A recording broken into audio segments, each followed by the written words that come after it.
यहाँ क्या बताना चाहते हैं परमात्मा कि मन मथुरा दल द्वारका नगरी कहाँ फिरता बरसाने नू। इस मन से और दिल साफ करके भक्ति कर सच्चे परमात्मा की सच्ची साधना कर कहाँ बरसाने में भटक रहा है।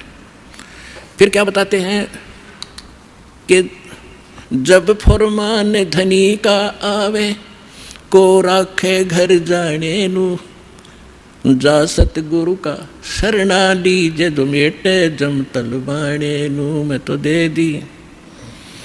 दे दी है बालम याने नू, मैं तो दे दी है बालम याने। अब क्या बताया है गरीबदास साहिब जी ने कि जिस समय आपके प्रारब्ध में आपकी किस्मतानुसार जब आपकी मृत्यु आ गई और यम के दूत आपको लेने आएंगे तो कोई नहीं रोक सकता उसको। मासा घटे ना तिल बधे विद ना लिखे जो लेख।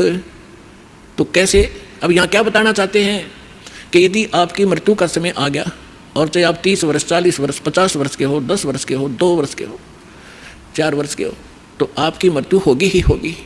फिर क्या बताते हैं कि जा सतगुरु का शरणा लीजिए जो मिटे जम तलबाने नू।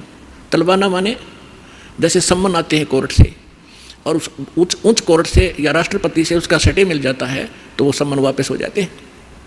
तो यहाँ क्या बताना चाहते हैं कि जब फुरमान धनी का आया, आदेश आ गया, यहाँ जो विधाता ने विधान बना रखा है, तो को रखे घर जाने नू और जा सतगुरु का शरणा लीजिए मिटे जम तलबाने नू। धर्मराज दरबार में देई कबीर तलाक, मेरे बोले चुके हंस को तू पकड़िए मत कजाक।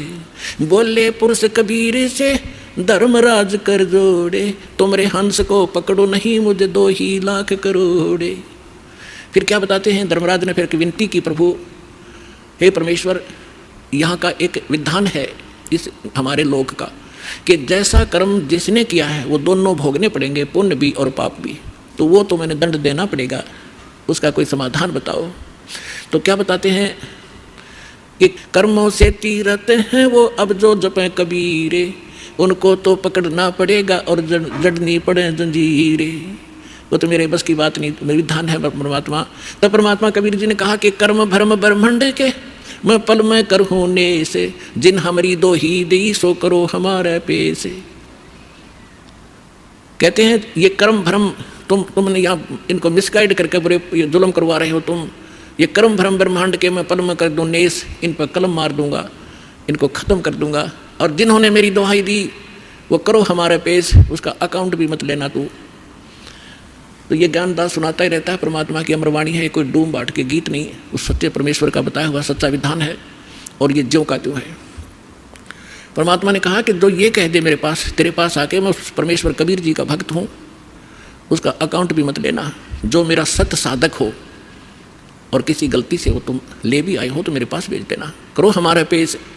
एक भक्त बता रहा था जी, मैं सपने में रात को सो रहा था और 2 बैंकर से आए और मुझे कहने लगे कि चल तू। मैं उठ कर चल पड़ा उनके साथ साथ, और जब पहुंच गए ना एक बड़ी सी बिल्डिंग दिखाई दी थी, उसके निकट जाकर मैंने पूछा भी कहाँ ले जा रहे हो तुम मुझे। वो कहने लगे हम तुझे धर्मराज के पास ले जाएंगे और वहाँ तेरा लेखा जोखा होगा, फिर उसके बाद आगे जैसे आदेश होगा तेरा आगे फिर हम उसके बाद बताएंगे। तो कहने लगा तुम यम के दूत हो? हाँ कहाँ यम के दूत हैं। तो उसको बात याद आ गई कि हमें ज्ञान में सुना है, गुरु जी बताते हैं परमात्मा कबीर जी के भक्त को और यम के दूत नहीं पकड़ सकते। तो मैं उनके साथ झगड़न लग गया गुट्टम गुट्टा कि तुम मुझे नहीं ले जा सकते, छोड़ो। तो काफ़ी देर मेरा उनका झगड़ा हुआ। तो मैंने बताया कि मैं कबीर परमेश्वर की भक्ति करता हूँ, सच्चे सतगुरु की शरण में हूँ, तुम कैसे ले जा सकते हो? और नहीं तो पूछ लो तुम्हारे उस जिसके पास मुझे ले जा रहे हो। तो उन्होंने देखा कि बड़ा दृढ़ता से बोल रहा है। उसने कहा, एक ने कहा कि तू यहाँ खड़ा रहे, मैं पता करके आता हूँ। कहते वो अंदर गया, उसने मुझे आवाज़ सुनाई दे। उसने पूछा कि महाराज ऐसे ऐसे, वो कह रहा है कि मैं कबीर जी का शिष्य हूँ, भक्त हूँ और तो मुझे नहीं ग्रहण कर सकते। धर्मराज से कहा। धर्मराज ने अकाउंट देखा, वो दोबारा खोल कर देखा कि निकम्मे कित लिया इसने, इसको वापस छोड़ दो फटाफट, मन ने भी मरवाओगे तुम। तो तभी वापस आया और कहने लगा अरे छोड़, इसने बला ने ऊपर तो पटक दिया मैं, और न्यू आऊँ जैसे गोते खाता हुआ, झटके लगता हुआ, और एकदम बॉडी में प्रवेश किया। और जब मैं उठा पसीना पसीना हो रहा, मेरी जाग खुल गई, नींद खुल गई, और काफ़ी देर तक मेरा शरीर सुन रहा, मैं हिल डुल नहीं सका, हिल डुल नहीं पाया। यदि मुझे ऐसी स्थिति मेरे शरीर की ना होती तो मैं सपना मानता इसको। तो उस दिन के बाद कह रहा कि और गणा दृढ़ विश्वास हो गया परमात्मा पे। तो यहाँ गरीबदास जी उसी परमात्मा की समर्थता बता रहे हैं कि जब फरमान धनी का आवे को राखे घर जाने नू, कौन बचाओ वहाँ जाने से, और जा सतगुरु का शरणा लीजे मेटे जम तल बाणे नू, मैं तो दे दी बालम याणे नू, मैं तो दे दी बालम याणे नू। उत्तर दक्षिण पूर्व पश्चिम तो फिरता दाने दाने नू। इस समर्थ की शरण में आने से आपको इतनी बरकत देगा यू भगवान, थोड़े काम में घना सुख घना फायदा होगा। और आप उल्ट साधना करते हो, गलत साधना कर करके और अपना कर्म बिगाड़ दिए, भक्ति नाश कर दी। जिस साधना से आप कर रहे हो इससे आपको कोई बेनिफिट होने वाला नहीं है। यहाँ क्या बताते हैं, उत्तर दक्षिण पूर्व पश्चिम फिरदा दाने दाने नू, सर्व कला सतगुरु साहेब की हरि आए हरि आने नू। तुम तो कहते हो कि भगवान हमने मिलता नहीं, और भगवान हरियाणे में आए और मुझे मिले, सतलोक लेकर गए, फिर वहाँ पे छोड़ा। और पुण्यात्माओं आगे फिर गरीबदास जी क्या बताते हैं, मत दे दी है बाल में बैरे नू, मैं तो दे दी है बाल में बैरे नू, मैं तो दे दी बैरे नू, मैं तो दे दी है बाल में बैरे नू। संसारी दी गल्ला चिने ना बूझे शब्द जो गहरे नू, संसारी दी गल्ला चिने नहीं बूझे शब्द जो गहरे नू। ये मुर्दों से ती प्रीत लगावे न जाने सतगुरु मेरे नू, मुर्दों से ती प्रीत लगावे न जाने सतगुरु मेरे नू, मैं तो दे दी है बालम बैरे नू, मैं तो दे दी है बालम बैरे नू। श्वेत छतर सिर मुकुट विराजे देखत ना उस चेहरे नू, श्वेत छतर सिर मुकुट विराजे देखत ना उस चेहरे नू। ऊंची थड़ियाँ खेती बोवे ये भूल गए नज डरे नू, ऊंची थड़ियाँ खेती बोवे ये भूल गए नज डरे नू, मैं तो दे दी बैरे नू, मैं तो दे दी है बालम बैरे नू, मैं तो दे दी बैरे नू, मैं तो दे दी है बालम बैरे नू। ये संसार समझदा नहीं कहंदा शाम दोपहरे नू, ये संसार समझदा नहीं कहंदा शाम दोपहरे नू। गरीब दास ये वक्त जात है रोवोगे इस पैरे नू, गरीब दास ये वक्त जात है रोवोगे इस पैरे नू, मैं तो दे दी है बालम बैरे नू, मैं तो दे दी है बालम बैरे नू।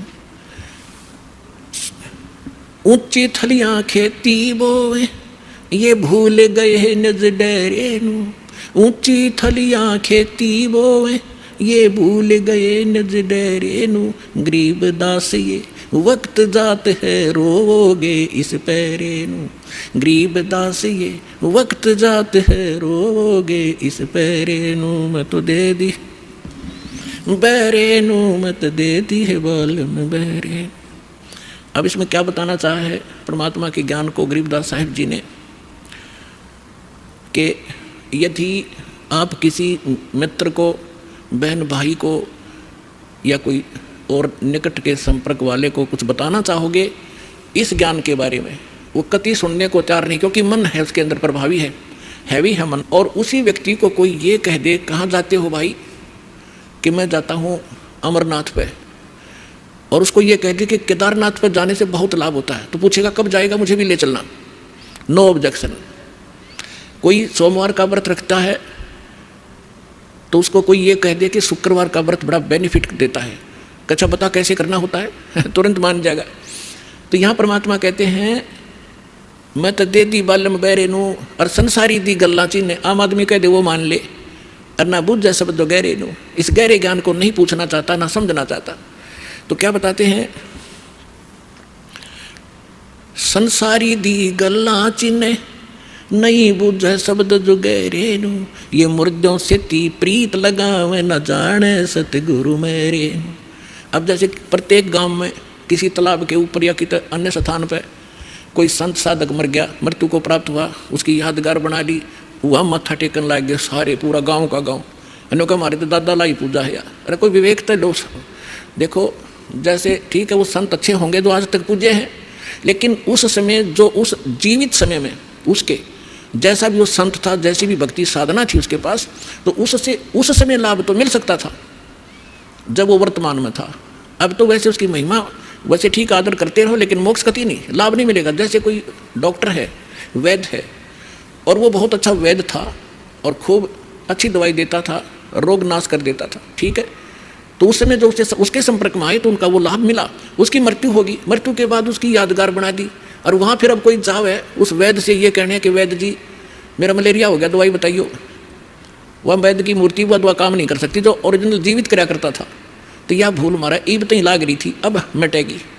तो क्या कहते हैं, मुर्दों से ती प्रीत लगावे ना बूझे शब्द जो गहरे नो, मुर्दों से ती प्रीत लगावे ना जाने सतगुरु मेरे नो, मैं तो दे दी है बाल्यम बैरे नो, मैं तो दे दी है बाल्यम बैरे नो। फिर क्या बताते हैं, श्वेत छतर सिर मुकुट विराजे, निराकार निराकार का ढोल पीट रखा था। कहते हैं उस सफेद अरस कुरुस पर सफेद गुम्बद है, जहाँ सतगुरु जहाँ परमात्मा का डेरा, वहाँ एक बहुत बड़ा सुंदर महल है परमात्मा का, उस बहुत सुंदर गुम्बद टाइप है, उसके अंदर परमात्मा विराजमान है, सिंहासन के ऊपर सिर पे मुकुट है और ऊपर श्वेत छतर परमात्मा के तना हुआ है।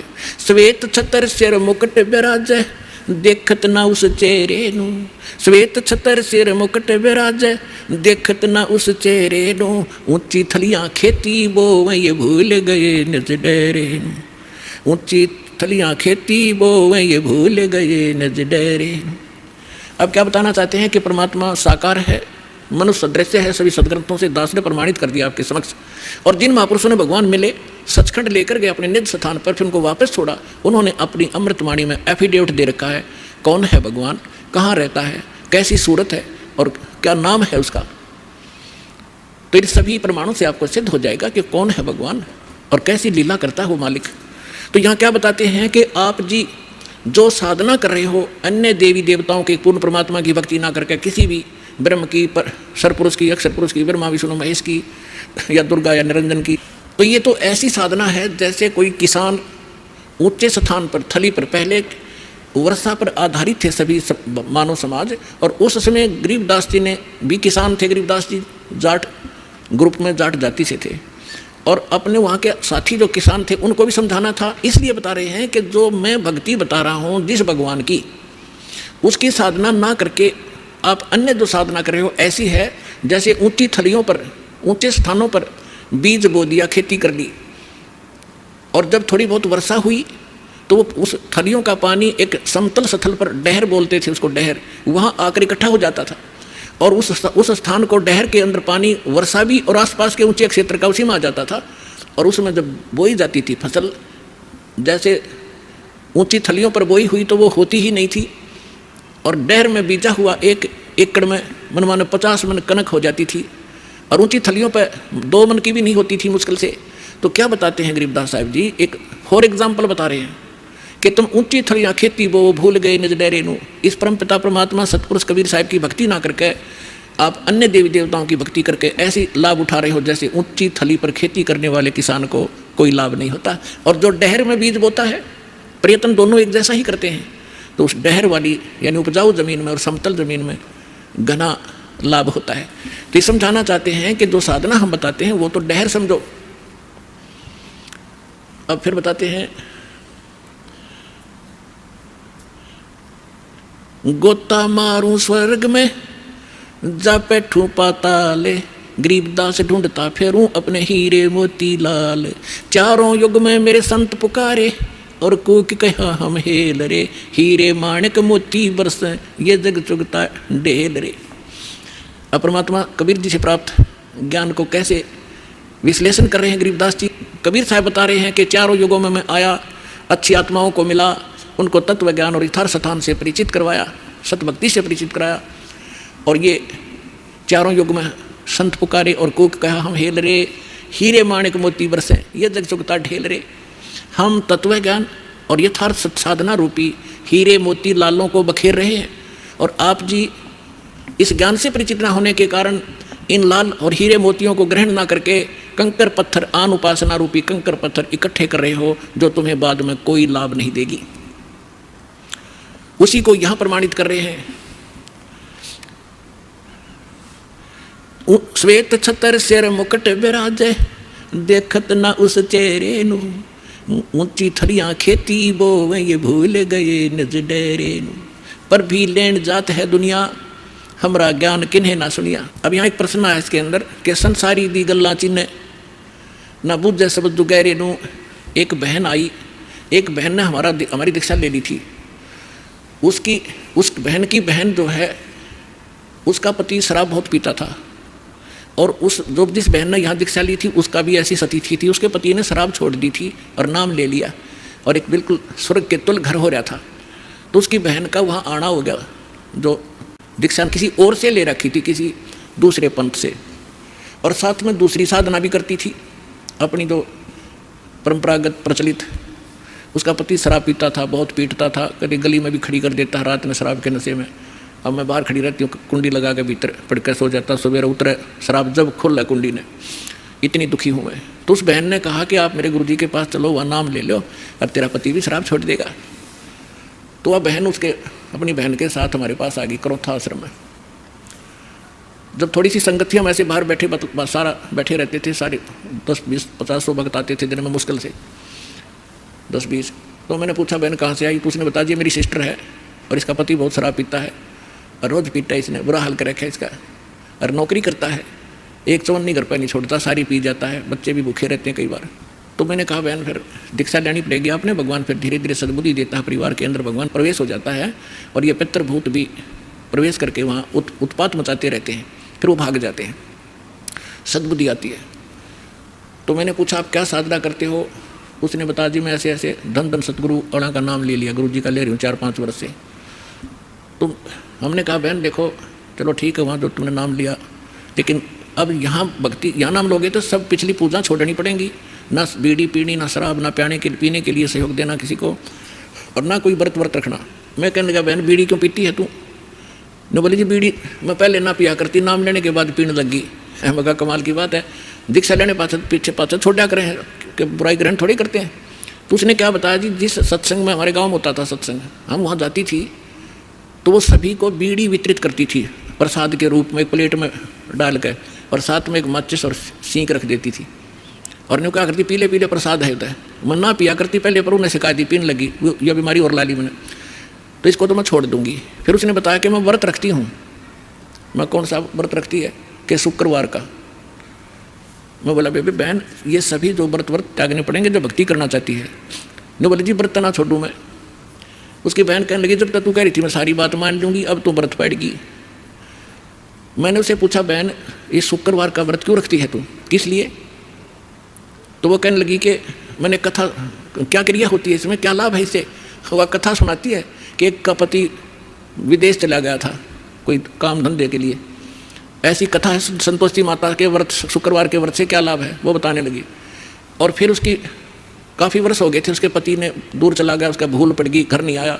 संतोषी माता एक बहन को दिखाई दी उसको, जिसका पति बाहर गया हुआ था दूर देश में, और उसने बताया कि तू मेरे 16 शुक्रवार के व्रत रख ले, तेरा पति घर आ जाएगा।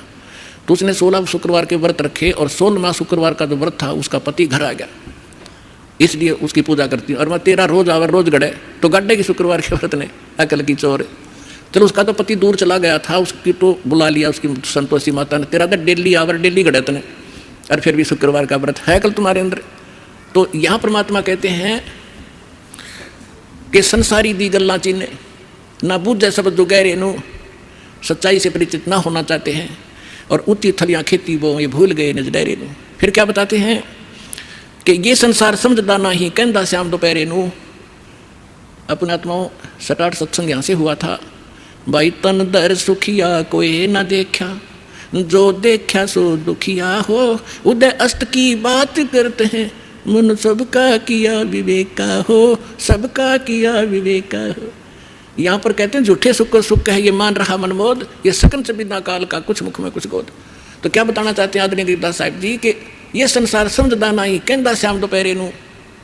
जैसे एक शराब पिए पड़ा था, जेठ जून का महीना, हरियाणा क्षेत्र, पंजाब, राजस्थान, उत्तर प्रदेश। इसमें जून के अंदर एक भयंकर गर्मी गिरती है और शराब पी के बाहर पड़ा बिल्कुल मैदान में, और उसका साथी कहता है कि उठ ले भाई, बहुत दुखी है तू, मुंह में झागा रे, पसीना पसीना, रेते में लेटा हुआ है, उठ तुझे छाया में लेटा देता हूँ। वो शराब के नशे में कहता है छेड़ना मौज हो रही है, वहाँ धूप में पड़ा है, रेत के अंदर पड़ा है, पसीना पसीना है, और उसको कहता है छोड़ दे मौज हो रही है। तो परमात्मा कहते तुमने भांग पी रखी काल की, कबीर ये माया अटपटी सब गट आनड़ी, और किस किस ने समझाऊँ या कुआ भांग पड़ी। तो ऐसे हम इस दुख को सुख मान रहे हैं इस नशे के अंदर। फिर क्या बताते हैं, जैसे एक रिश्तेदार दूसरे रिश्तेदार को यानी मित्र या रिश्ते रिलेटिव को कोर्ट में मिला कचहरियों में, और वहाँ मिलते ही हाथ मिलाते हैं और कहते और क्या हाल है, अकमौज हो रही है। कोर्ट में मौज का क्या काम, वहाँ तो घी बंदी रहती है, कोर्ट में भी मौज है। वहाँ गए हैं व्यक्ति को 2 मिनट में चिंता रहती है, वकील नहीं आया, गवाह नहीं आया, फलाना नहीं आया, और फिर और क्या हाल है, ठीक ठाक मौज है। कोर्ट में जाने वाले व्यक्ति को भी मौज है। फिर हॉस्पिटल में गया, किसी का कोई बच्चा बीमार था, मित्र आए वहाँ मिलने के लिए, अब उससे पूछते हैं और ठीक है, अपना लड़का तो बीमार है बाकी मौज हो रही है, लड़का मरने को हो रहा है बाकी ठीक ठाक है। तो परमात्मा कहते हैं ये संसार समझदा नहीं कहता शाम दोपहरे नो, जैसे जेठ का महीना और दोपहर के समय को, और कोई ये कहे कि ठंड सी लग रही है तो उसने शाम देखी नहीं है। तो शाम के समय जो शीतलता होती है, तो दोपहर के समय वो धूप में जला हुआ भी ये कह रहा है कि कहता शाम दोपहरे नो, यानी इस दुख को तुम सुख मान रहे हो, झूठे सुख को सुख कहे ये मान रहा मन मोदे, ये सकल चबीना काल का कुछ मुख में कुछ गोदे। फिर क्या बताते हैं परमात्मा, भाई सुरपति दुखिया भूपति दुखिया, रंग दुखी बपरीती हो, कहे कबीर और सब दुखिया, एक संत सुखी मन जीती हो, संत सुखी मन जीती हो। सुरपति देवताओं का राजा इंद्र भी दुखिया, और पूरी पृथ्वी का राजा भी दुखिया, और रंक तो स्वाभाविक दुखी, जो गरीब है वो तो दुखी है ही है। तो परमात्मा ने बताया है, कहे कबीर और सब दुखिया, एक संत सुखी मन जीती हो। यानी परमात्मा की शरण में जो प्राणी आ जाएगा, पूरे सतगुरु की शरण में आने से, उस सच्चे परमात्मा की भक्ति करने से उसको एक तो ज्ञान ऐसा प्राप्त हो जाता है कि वो संसारिक इन आडंबरों से दूर हो जाता है। उसको ज्ञान ऐसा निर्मल मिल जाता है कि ऐसा निर्मल ज्ञान है, ये निर्मल करे शरीर और ज्ञान मंडलीक है भाई चकवे ज्ञान कबीर। तो उसको ज्ञान ऐसा मिल जाता है कि यहाँ तो पीछा छुड़वाएं पार पड़ेगी, ना कोठी की घनी हो सकता, ना बंगले की, ना ज़्यादा यहाँ अटपट चले नहीं, क्योंकि हमारे परमात्मा सारी ब्रह्मांड के पालक, सबके रचनहार एक झोंपड़ी में टाइम पास करा करते और हाथ से कपड़ा बुनकर निर्वाह करके दिखाया करते थे, जो सबका पालन करने वाले। नहीं तो वो एक वचन से एक बहुत बड़ा महल बना सकते थे, उन्होंने ईंट से डालने की जरूरत नहीं थी। वो हमें ये बताना चाहते थे, इस गंदे लोग से निकलना चाहते हो तो यहाँ की बकवाद छोड़नी पड़ेगी, केवल यहाँ से जन्म और मृत्यु का छुटकारा चाहिए आपको, तो ये भक्ति कर लीजिए। गीता अध्याय नंबर 7 के श्लोक नंबर 29 में कहा है, गीता ज्ञान दाता कहता है कि जो मेरे ज्ञान को आश्रय कर लेता है और तत्वदर्शी संत की जो खोज कर लेता है, और वो व्यक्ति जो केवल जरा और मरण से छूटने का प्रयत्न कर रहे हैं, वो उस तत्व से परिचित हो चुके हैं और सारे दातम ज्ञान से परिचित हैं और वो सब कर्मों से परिचित है। वही प्राणी जरा और मन से छूटने का प्रयत्न करते हैं, इस संसार के किसी सुख की वो कामना नहीं करते। तो यहाँ इस आने से आपको ये ज्ञान हो जाएगा, और फिर ये समर्थ है, आपको जिस चीज़ की आवश्यकता होगी, बकवाद नहीं सुनेगा आपकी, आपको आवश्यकता होगी तो आपको तुरंत दे देगा ला के, चाहे कुछ भी कारण बनाओ। तो इसलिए यहाँ परमात्मा कहते हैं, कहे कबीर और सब दुखिया, एक संत सुखी मन जीती हो। मन जीतना यही होता है कि जैसे हमने यहाँ की ये जो नाचना गाना, इसका तो ज्ञान ही हो गया, बकवाद में मतलब कि अब नाच गा रहे हैं, ढोल पीट रहे हैं, डीजे बजा रहे हैं, अगले दिन दूल्हे की मृत्यु हो जाती है, टक्कर मार कर रो रहे हैं बजा रहे डीजे। तो यहाँ संत कहते हैं, ना जाने, नानक साहब जी कहते हैं, ना जाने काल की कर डारे किसी ढल जा पासावे, अर्जिना के सरते मौत खुड़क दी उन्होंने केड़ा हंसावे। जिनको मौत दिखाई देती है, जिनको जाना है यहाँ से, पता है कि ना जाने कब बिजली गिर जाएगी, तो वो बकवाद नहीं कराया करते। अब कोई भयंकर रोगी है और उसको पता है कि कैंसर हो गई है और कुछ दिनों का मेहमान है, उसके वो सुनियो डीजे और करके दिखाओ बकवाद, उसको तो उंगलियां पर दिन गिनने पड़ते हैं कब मौत होगी, कितने दिन का जीवन है। तो हम सबको कैंसर है। परमात्मा कहते हैं कि जग सारा रोगी आ रे, जिन सतगुरु वैद्य न जाना, जग सारा रोगी आ रे। जन्म मरण का रोग लगा या तृष्णा बढ़ी खांसी, और आवागमन की डोर गले में पड़ी काल की फांसी। तो हमने ये काल की फांसी दिखाई देनी चाहिए, और यहाँ से जब निकलने की जब श्रद्धा बनाएंगे तो हमारा मन जीता जाएगा, तब मन जीता जाएगा। इस ज्ञान से हम उल्टे हटेंगे और फिर परमात्मा साथ रहेगा। कहते हैं कल्पे कारण कौन है, कर सेवा निकाम, सेवा माने पूजा, और मन इच्छा फल दूंगा जब पड़े मेरे ते काम। तो इस प्रकार इस सत्साधना करने से आपका भी मोक्ष, आपके बच्चों का भी मोक्ष। और कबीर साहब ने ये वो समय वो है जो वचन पहले कहा था कि भक्ति बीज होगा जो हंसा और तारों तास के इकोत्र वंशा। अब हजारों वर्षों तक ये सत्साधना चलेगी, पूरे विश्व में ये ज्ञान फैलेगा। या कोई सुखी नहीं है चाहे कितना बड़ा अपने आप को प्रधानमंत्री मान रहा है, चाहे कितना वैभवशाली समझता है, उसने सपने में सुख नहीं है आज के युग में। तो इस ज्ञान से, इस भक्ति से आपकी आवश्यकता भी पूरी होगी और मन भाग जाएगा, आत्मा दृढ़ होगी, आपका मोक्ष होगा, सतलोक चले जाओगे, सदा सुखी हो जाओगे।